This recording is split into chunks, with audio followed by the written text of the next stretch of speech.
Saludos hermanos de Sol de la Molina.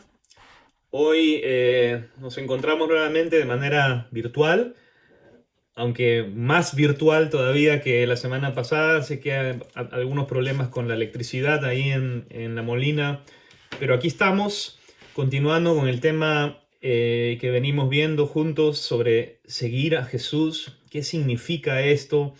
Y hemos ya respondido algunas preguntas un poco provocadoras en realidad, ¿no? Y hoy continuamos con esta tercera pregunta, también un poco provocadora, pero que despierta en nosotros eh, ya una idea de lo que realmente Jesús espera y dice concretamente en su palabra acerca de lo que realmente significa seguir. La pregunta de hoy, basada en Lucas capítulo 9, si tienen sus Biblias ahí, ábranlas en Lucas capítulo 9, es ¿solo entusiasmado o también entregado? Definitivamente durante el ministerio terrenal de Jesús hubo mucha gente entusiasmada con él. Lo hemos venido explicando, especialmente en el periodo de su máxima popularidad. Había mucho entusiasmo acerca de la persona de Jesús. ¿Quién sería este rabino tan poco convencional? Este hombre que hacía tantos milagros que eran indiscutiblemente sobrenaturales, que no era magia ni truco, sino realidad. ¿Quién es este hombre que hasta incluso se opone al status quo religioso reinante en ese tiempo? Definitivamente Jesús despertaba mucho entusiasmo. ¿Es el entusiasmo de un seguidor de Jesús suficiente, por decirlo de una manera? Ahora, estaba pensando en lo siguiente, ¿no? Yo no quiero crear a través de este curso la idea de que, o sea, no quiero que al final del curso uno de nosotros o alguno de ustedes tenga la idea: "Buah, Jesús demanda demasiado y la verdad es que prefiero, si es así, si es tan complicado y hay tantos requerimientos y esto de tomar tu cruz y bla, bla, bla, la verdad no, gracias. Prefiero continuar con mi vida normal". No es mi intención desalentar a nadie de seguir a Jesús, sino todo lo contrario. Yo pienso que cuando conocemos la ruta, eso hace el viaje más fácil, más agradable, menos tedioso y sobre todo menos frustrante. Y eso es lo que yo quiero decir. No quiero desanimarte de ir por la ruta. Quiero aclararte la ruta. Quiero explicarte en qué dirección Jesús quiere que vayamos, qué es lo que Él realmente espera de alguien que quiere vivir una vida con Él. No sé si han dado cuenta que más de una vez he comparado el discipulado, el seguir a Jesús, con el matrimonio. Más de un ejemplo ha tenido que ver con el matrimonio. Voy a volver a usar hoy el ejemplo también en algún momento. Así que comenzamos. En la sección anterior hablamos de los niveles o de las esferas del compromiso, ¿recuerdan? Y eso se puede aplicar a todo aspecto de la vida, todo logro que queremos alcanzar, desde subir una montaña o bajar 10 kilos de peso o embarcarse en la vida matrimonial o culminar la carrera universitaria, etcétera. Se requiere de un deseo. Este deseo tiene que llevarnos a una decisión, pero para que esta decisión nos lleve hasta el final va a requerir determinación, un compromiso total de parte de nosotros. Y Jesús dijo: negarse a sí mismo, tomar su cruz, no avergonzarse de él ni de su evangelio, son cosas que evidencian un compromiso total en nuestra vida. En la sección de hoy hablaremos un poco de ciertos requisitos que Jesús espera de alguien que quiere seguirle, pero no basados en términos de compromiso, como la semana pasada, sino relacionados más con las motivaciones del corazón. Y en el pasaje de Lucas 9 veremos que Jesús tiene una interacción con tres personas, y las respuestas que da él van a revelar qué intenciones había en el corazón, qué motivaciones había en el corazón de estas personas. Ahora, seamos honestos. Si a nosotros, seres humanos malos y normales, nos importa la motivación con que las personas se acercan a nosotros, si un amigo, un socio, un pariente, un vecino, a nosotros nos importa que las personas se acerquen a nosotros con buenas motivaciones, no con algún tipo de interés o tratando de obtener algo de nosotros, sino desinteresadamente. Eso nos importa. Y eso es importante para que una relación realmente sea fructífera. Entonces, si a nosotros nos importa, a Jesús también. A Jesús también le importaba saber con qué sinceridad o con qué honestidad, con qué tipo de motivación se acercaban a Él. Nos importa que sea un afecto sincero, honesto y perdurable.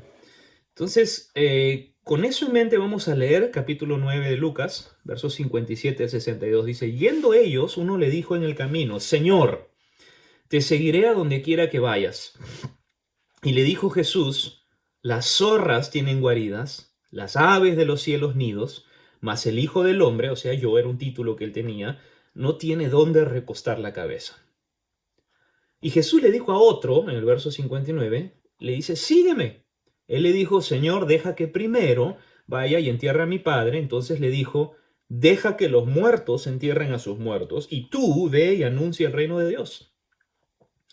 Entonces también dijo otro, te seguiré, Señor, pero déjame que me despida primero de los que están en mi casa. Y esto parece, honestamente, muy normal, muy lógico, muy legítimo. Y Jesús le responde de una manera que nos llama la atención y le dice, ninguno que poniendo su mano en el arado mira hacia atrás es apto para el reino de Dios. Seamos sinceros. Si este texto que acabamos de leer no es bien explicado y bien entendido, nos podría dejar un sabor amargo acerca de lo que implica seguir a Cristo y acerca de Jesús mismo en realidad, ¿no? Acá pareciera que estamos hablando de un Jesús bastante áspero, bastante radical y hasta yo diría incomprensivo. Suena así.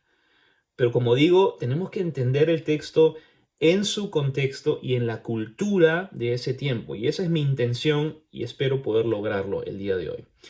El texto relata la interacción entre tres personas y Jesús. No sabemos si estas conversaciones se dieron en un mismo momento. Es probable que Lucas haya juntado tres anécdotas, tres momentos, tres interacciones, y las haya puesto juntas en su evangelio con el propósito de dar un mensaje.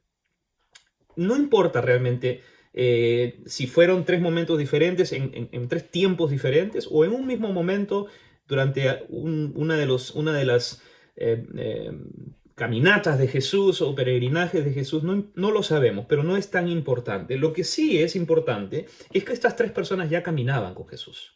Porque dice, yendo ellos.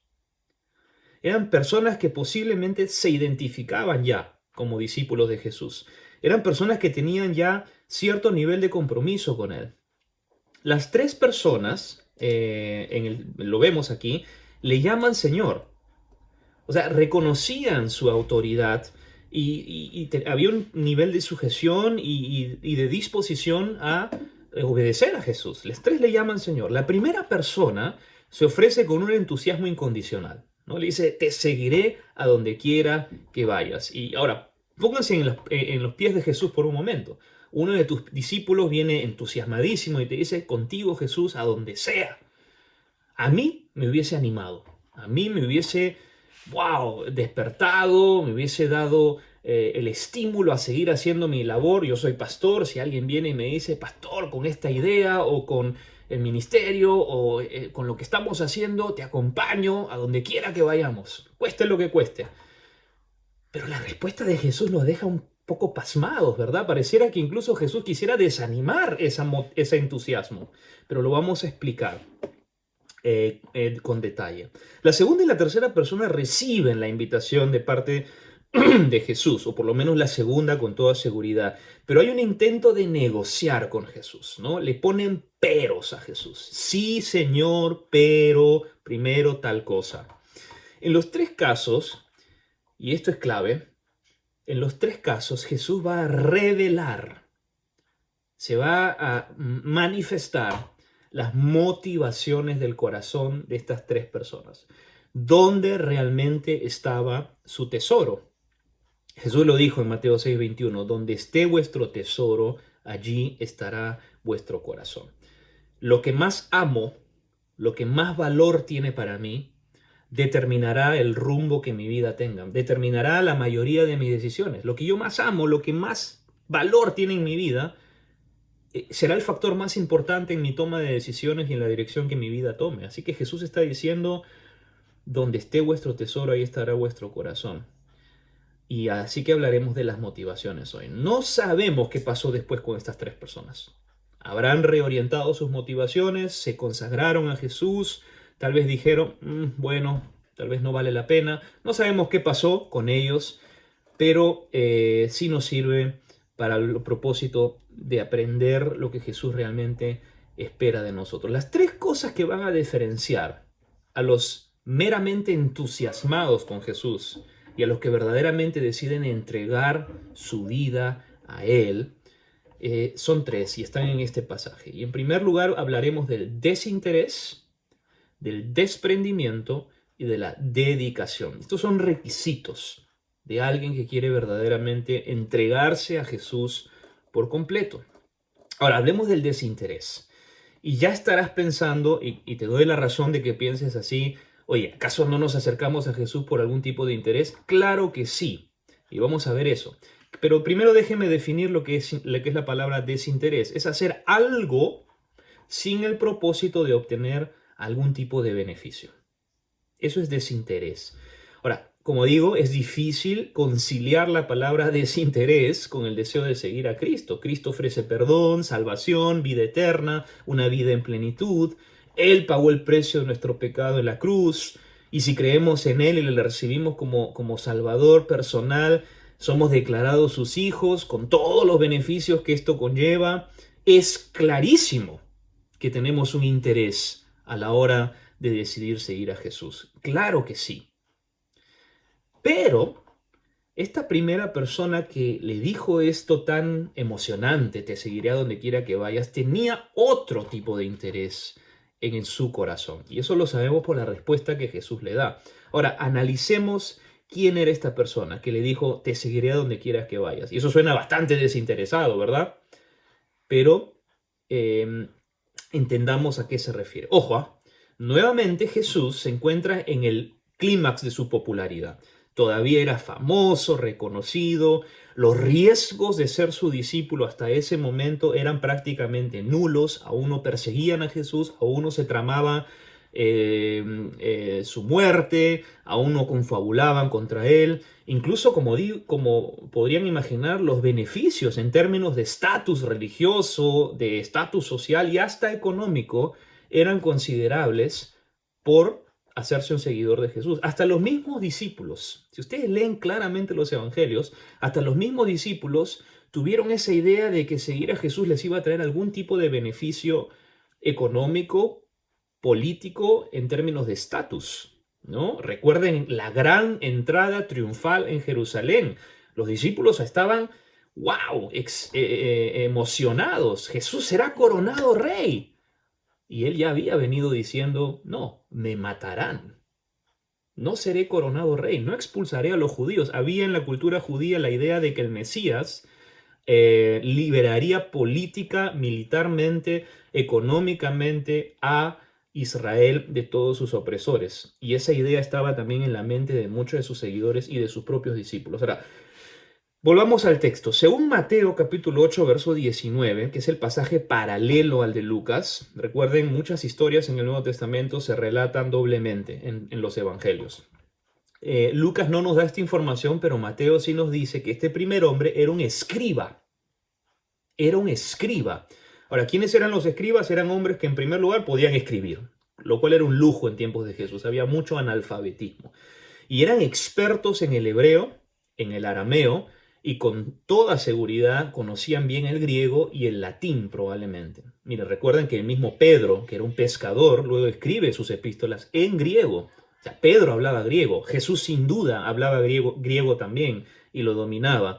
Pero los escribas eran expertos, eran eruditos en el conocimiento del Antiguo Testamento. Sus tareas eran interpretar, copiar, preservar y enseñar el Antiguo Testamento. Eran los teólogos más preparados de su tiempo. Muchos recurrían a ellos para preguntas, etc. La mayoría de los escribas eran fariseos, eran parte de este grupo religioso En Israel habían dos, los saduceos, los fariseos. Era el grupo religioso judío mayoritario. No eran la élite, pero eran tenían mucha influencia en la vida religiosa en Israel. Pablo, el apóstol Pablo, había sido un fariseo también, ¿no? Y sabemos qué tipo de perfil académico tenía Pablo. Ellos gozaban de una alta posición económica, social y financiera.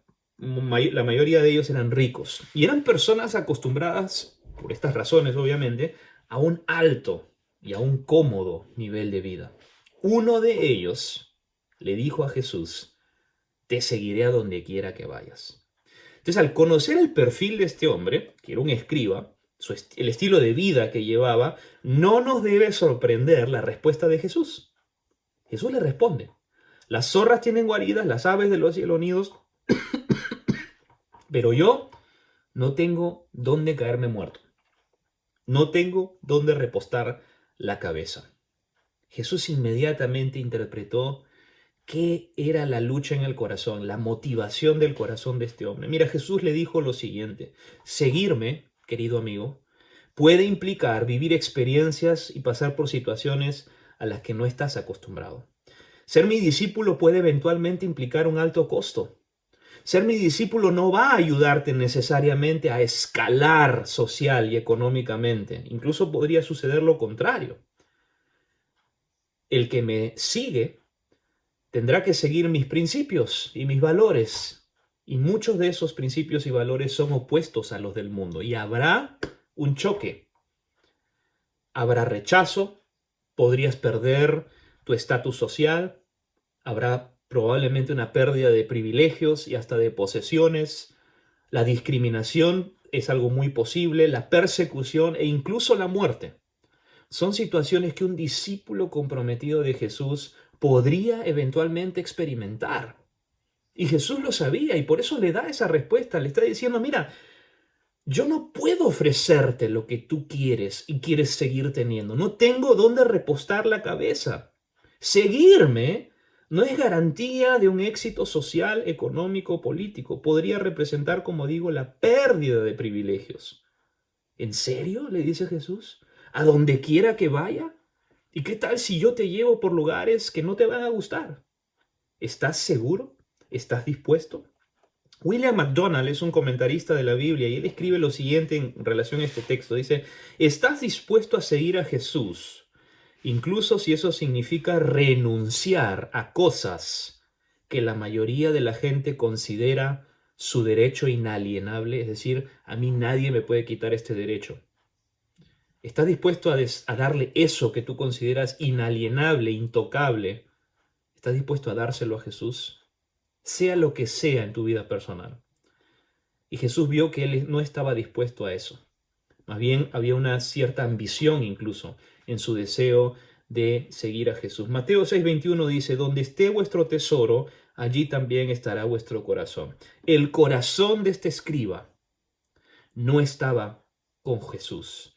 Estaba más en su estatus, estaba más en sus posesiones y estaba en la posibilidad de seguir escalando tal vez con este revelador rabí, con este nuevo rabí que movía masas y que podía tal vez eventualmente hacerlo incluso más popular y más reconocido en la sociedad. Esas son suposiciones mías, pero la respuesta de Jesús nos permite ir en esa dirección, en esa interpretación. Mateo 6:24, Jesús dijo: ninguno puede servir a dos señores, o aborrecerá al uno, o amará al otro, o estimará al uno, o menospreciará al otro. No podéis servir a Dios y al estatus. No puedes servir a Dios y a las riquezas. No puedes servir a Dios y a la fama. No se puede. Y hablamos la semana pasada, incluso tocamos el tema. Un par de hermanos nos mencionaron: no tiene nada de malo ser rico. Jesús no se opone a la riqueza, pero Jesús se opone al amor a la riqueza. Si eso es lo que gobierna y determina tu vida, entonces vas a tener un problema a la hora de seguir a Jesús fielmente. Colosenses 3:2 dice: poned la mira en las cosas de arriba, no en las de la tierra. Entonces, en primer lugar, vemos aquí que Jesús dice: quiero que desinteresadamente, en términos como los del escriba aquí, le sigamos. Y luego hay una interacción con una segunda persona, Puede haber sido un hombre, puede haber sido una mujer, definitivamente era una persona que andaba con él, yendo por el camino, decía la Biblia, y Jesús le dice a esta persona, oye, sígueme. Esta persona le responde, Señor, déjame que primero vaya y entierre a mi padre. Y tú dirás, claro, supuesto, anda, entierra a tu padre, el pobre acaba de morir, lógico, anda, te espero los días que sean necesarios. Mira, nos encontramos en Nazaret la próxima semana, no hay ningún problema. Pero Jesús le dice, deja que los muertos entierren a sus muertos y tú ve y anuncia el reino de Dios. ¡Ah! ¿Qué está diciendo acá Jesús? Tenemos que entender la frase que vaya y entierre a mi padre en su contexto, porque si no nos vamos a llevar una idea equivocada de este pasaje. Miren, no significa, y aquí la mayoría de teólogos o todos los teólogos y estudiosos de la Biblia están de acuerdo, que el padre de esta persona no acababa de morir y tenía que ser enterrada. La frase, cuando entierre a mi padre, era una frase muy común en la vida de los judíos de ese tiempo. Y significaba cuando reciba mi herencia, cuando tenga los medios económicos suficientes. El tema de la herencia es algo muy importante y lo es especialmente en Medio Oriente. Y se hablaba en el lenguaje coloquial, en el lenguaje popular, oye, mira, hagamos negocios, ¿qué te parece si hacemos esto, invertimos aquí? Y la respuesta muchas veces era, mira, cuando entierra a mi padre, tal vez. Es decir, cuando tenga los medios económicos suficientes, cuando haya logrado alcanzar algunas cosas, allí podemos hablar de negocios. Porque si no, no hay manera de entender la respuesta de Jesús. Mira, esta persona le dijo básicamente a Jesús lo siguiente: Jesús, me encanta lo que dices, eres mi Señor, quiero que sigas siendo mi Señor, por todo lo que ofreces y significas. No le dice que no, no le dice no te seguiré, le dice primero permíteme lograr esto. Te seguiré cuando tenga los recursos suficientes. Te seguiré cuando haya garantizado una seguridad financiera para mí y para mi familia, una seguridad social, etc. Te seguiré cuando mis metas y mis sueños se hayan cumplido. Te seguiré cuando haya vivido lo suficiente y haya experimentado y logrado y disfrutado algunas cosas que tengo en mente. Eso es básicamente lo que esta persona le está diciendo. Esta persona le está diciendo, aún tengo sueños que cumplir, aún tengo cosas que lograr, aún quiero disfrutar de algunas cosas. Y por lo general, les digo por mi propia experiencia, pero la historia también nos lo dice, personas que postergan su decisión de seguir a Cristo porque tienen otras prioridades antes, por lo general esta decisión nunca llega. Siempre habrá algo nuevo, aparecerá algo nuevo y seguirán postergando su decisión. Y fíjense, miren, las palabras Señor y yo primero no son compatibles. Tú a un rey no le dices, sí, pero primero déjame hacer tal cosa. A tu propio jefe ni siquiera le dices, sí, pero mañana, qué sé yo. A veces tenemos que hacerle caso, si no, no es nuestro Señor. Lucas 12, versículos 19 y 20, Jesús nos da la parábola, la historia de un hombre muy, muy, muy rico que piensa para sí mismo y dice en el verso 19, y diré a mi alma, alma. Él habla consigo mismo, con su alma, ¿no? Muchos bienes tienes guardado para muchos años. Lo lograste. Alcanzaste éxito y fortuna. Repósate, come, bebe, regocíjate, disfruta. Y Dios le dice, necio, necio, esta noche vienen a pedirte tu alma. Esta noche vas a morir. Y lo que has provisto, lo que has acumulado, lo que has amasado, habiendo postergado muchas cosas, habiendo sacrificado muchas cosas de mucho más valor que el dinero, ¿de quién será ahora? Así es el que hace para sí tesoro en esta tierra y no es rico para con Dios. ¿Y qué cosa significa ser rico para con Dios? Entregarle todo lo que no es nuestro, dárselo a Él. Jesús dice, deja que los muertos entierren a sus muertos. ¿Qué quiere decir Él con esto? Jesús le está diciendo, deja que el mundo, la gente del mundo, que desde la perspectiva de la Biblia, desde la perspectiva de Dios, está espiritualmente muerto, está espiritualmente separado de Él, en rebelión a Dios, deja que la gente del mundo siga este estilo de vida. Eso es lo que Jesús le está diciendo a esta segunda persona. Pero tú que andas conmigo, que me has escuchado, que has visto mis milagros, que has sido testigo de maravillas, que te has alimentado con panes y peces que yo hice de la nada. Tú que eres testigo de todo eso, no vivas así. Decídete por mí. Vive diferente. No te embarques en esa misma carrera que solo puede satisfacer tu cuerpo. Pero ¿qué va a pasar con tu alma? Tú tienes la oportunidad, yendo conmigo, habiendo visto lo que has visto, de vivir una vida diferente. Deja que los muertos entierren a sus muertos. Deja que los demás vivan así. Pero tú vive diferente. Deja que el mundo viva según esos criterios, esos fines y sigan esas ambiciones. Pero tú deberías tener otra ambición luego de haberme escuchado y de saber quién soy. Y le dice, ve y anuncia el reino de Dios. Jesús le está diciendo, yo te ofrezco algo que el mundo no te puede ofrecer, que ni todas las riquezas del mundo te pueden ofrecer, ni la mejor herencia del rico, del padre más rico te pueden ofrecer. ¿Sabes qué te ofrezco yo? Le dice Jesús, yo te ofrezco propósito. Yo le ofrezco propósito a tu vida. Y no es un propósito basado en lo material, un propósito eterno. Ahora, es interesante. Jesús no le está diciendo, no quiero saber nada de tu herencia. Jesús no le está prohibiendo recoger su herencia. Jesús no le está prohibiendo que el día que finalmente su padre muera, él no vaya y reciba su herencia. Jesús le está diciendo, pero no esperes. Y cuando eso llegue y Dios te enriquezca, síguelo usando para el reino de Dios. Y si Dios te quiere bendecir de esa manera, excelente. Pero no postergues tu decisión de seguirme porque tienes esa prioridad. No hay nada más placentero, nada más satisfactorio en la vida que ayudar a alguien a conocer a Dios. ¿Cuánta gente muere a diario en el mundo? Jesús dice, anuncia el reino de Dios. Ese es el gran propósito que yo tengo para ti. Ser mi mensajero, ser mi testigo. Ricos y pobres mueren cada día. Poderosos y totalmente desconocidos mueren cada día. Viejos y niños mueren cada día. Y las únicas personas que podemos hacer una diferencia en la vida de otros somos los cristianos comprometidos. Que conocemos este mensaje, que tenemos este mensaje, pero no solo tenemos y conocemos el mensaje, tenemos y conocemos al mensajero, porque tenemos una relación personal con él.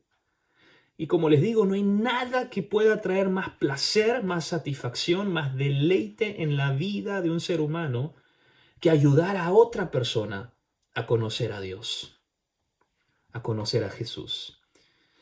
Este hombre quiere seguir a Jesús. Este hombre no le dice, no, yo no quiero saber nada contigo, pero él tenía otra prioridad. Y Jesús le dice, hazlo ahora, porque si lo postergas, lo pararás postergando siempre. Siempre habrá una nueva montaña que escalar, siempre habrá algún nuevo negocio que empezar, siempre habrá un nuevo proyecto, tus presupuestos crecerán y tendrás que cubrirlos más. Seguramente conoces gente así, ¿verdad? Que vive para el próximo reto, y finalmente su vida acaba y siguen igual de vacíos que cuando comenzaron. La tercera persona le dice a Jesús, te seguiré. Quiere hacerlo. Y le dice también, Señor, pero le pone un pero. Y le dice, déjame que me despida primero de los que están en mi casa. Y como digo, eso suena bastante legítimo, pero les explicaré que no era tan fácil o tan rápido como pareciera. Jesús le responde con una respuesta que resalta y dice, ninguno que poniendo su mano en el arado mira hacia atrás es apto para el reino de Dios.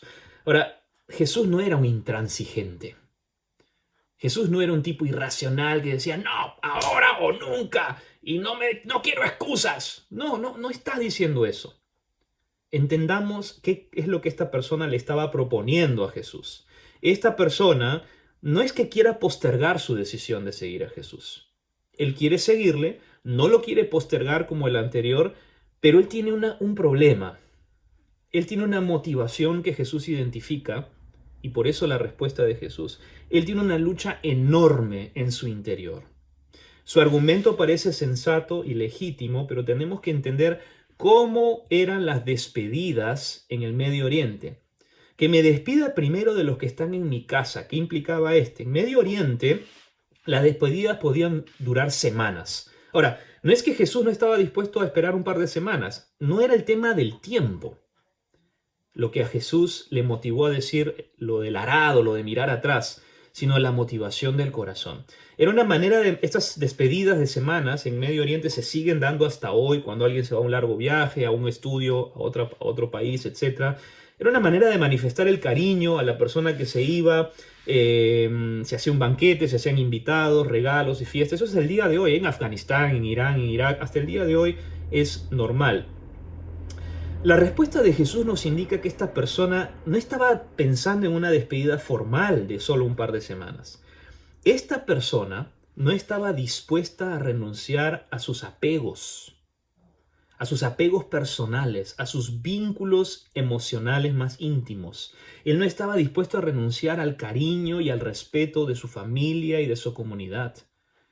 Eran cosas que tenían un valor tan alto para él que él dijo, mira, déjame que primero haya disfrutado lo suficiente de mi círculo, haya vivido lo suficientemente con ellos, etc. Entendámoslo, el honor, la reputación para los orientales, para la gente de Medio Oriente, es un valor muy, muy, muy fuerte. Ahora, no es solo el tema de la despedida, no es solamente el tema de vivir un tiempo más con ellos y disfrutar de la vida familiar que ella disfrutaba. Jesús identificó la lucha que tenía, como digo. Él no estaba dispuesto a renunciar a lo que más amaba para seguirle a él. Ahora, ¿por qué tenía esta persona esta lucha? Si seguir a Jesús parecía ser algo muy bueno, algo respetable, algo que nadie debería criticar. Bueno, sin embargo, no es así, es totalmente lo contrario. Recuerden, y una vez más entendamos el contexto, Jesús no era un rabino convencional. Jesús levantaba mucha controversia.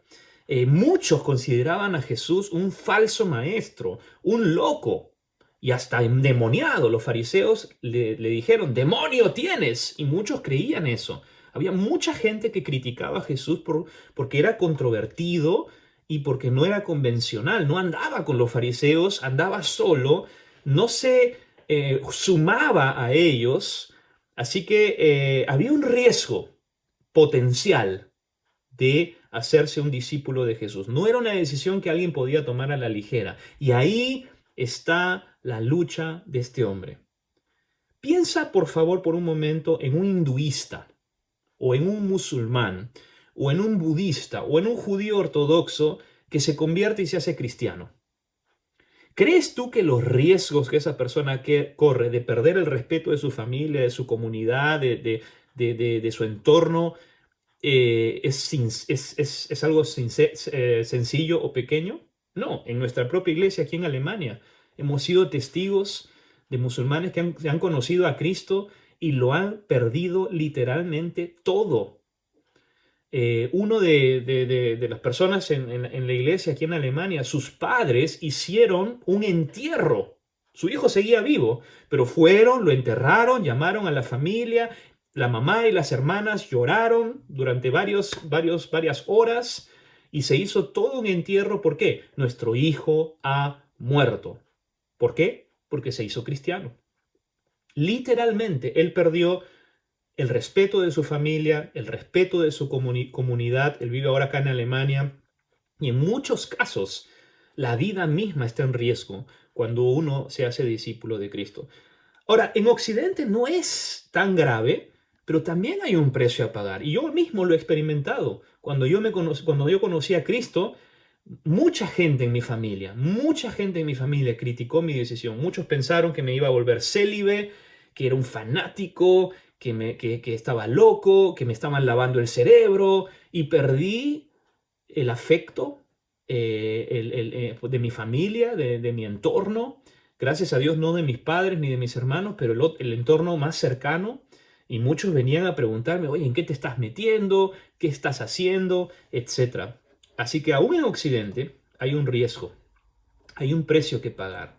Y por eso la respuesta de Jesús ahora sí tiene sentido. Jesús dice, tienes que dedicarte.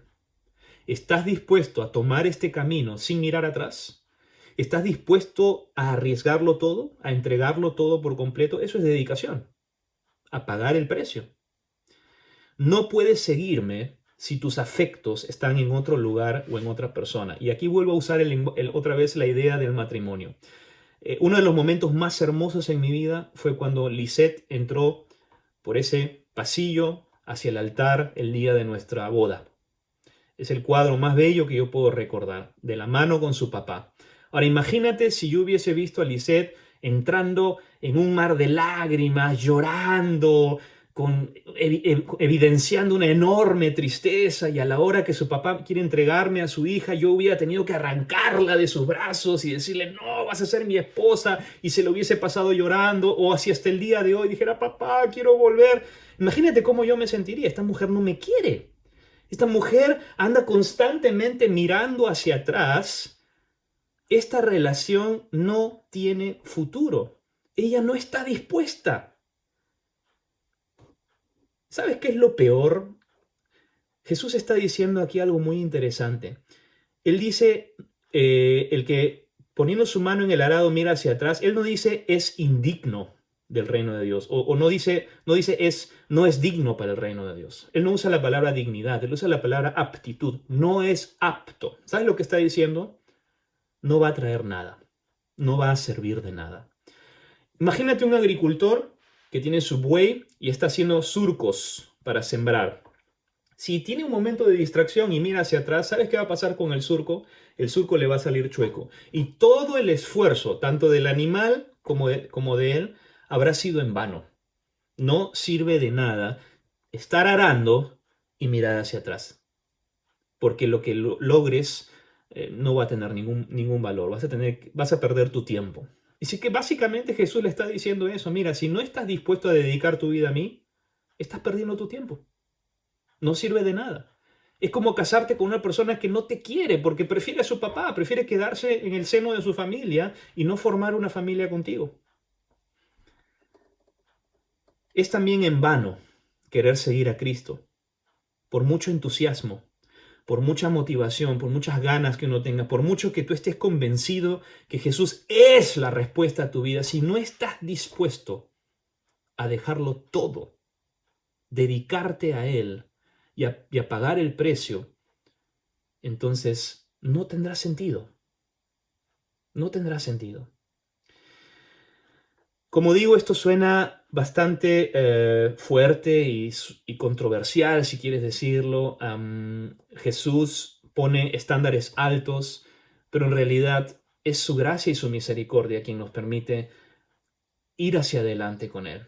Es la obra del Espíritu Santo quien nos va a impulsar a decir, sí, Jesús, vale la pena. Como Pedro le dijo a Jesús, ¿a quién iremos? Tú tienes palabras de vida eterna. Pedro tenía a dónde ir. Pedro tenía un trabajo, Pedro tenía amigos, Pedro tenía muchas posibilidades en la vida. Pero él se dio cuenta que seguir a Jesús era la solución a todos sus anhelos y sus problemas y sus vacíos. Y Jesús le dio gracia, y Jesús lo perdonó muchas veces, y lo animó, y le permitió ser el hombre que Pedro finalmente llegó a ser. La próxima semana hablaremos del encuentro de Jesús con Nicodemo. Vamos a terminar ahora aquí. Y quisiera dejarles una pequeña tarea. No sé si se animan a leer el capítulo 3 del Evangelio de Juan. Leamos juntos Juan capítulo 3 y así estaremos mejor preparados para conversar un poquito la próxima semana acerca de esta última parte donde trataremos la pregunta, ¿solo religión o también una regeneración? ¿Es religión seguir a Cristo o hablamos de una regeneración completa del alma y de la persona? Así que Dios les bendiga y nos vemos la próxima semana.